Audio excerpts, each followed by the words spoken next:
પૈસા ભેગા કરવા એ પાપ નથી, અને જેટલા વધારે પૈસા ભેગા કરશો તો એટલું સમાજનું સમષ્ટિનું કલ્યાણ તમે કરી શકશો, એની ના નથી. પણ પૈસા ગમે એટલા ભેગા કર્યા હશે, પૈસો એક તસુય ભેગો નહીં આવે. પણ પૈસા માટે પાપ કર્યું હશે તો એ પાપ તસુય અહીંયા નહીં રહે, બધુંય સાથે આવશે.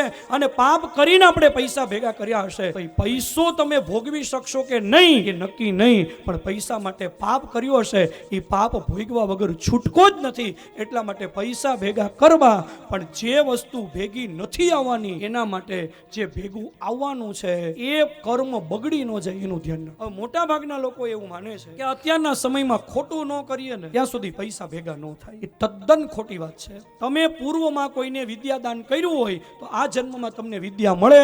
પૂર્વમાં કોઈને તમે ધન આપ્યું હોય તો આ જન્મમાં તમને ધન મળે જ. એ પાપ ન કરો ને તોય મળે, અને પાપ ન કરો ને તોય મળે.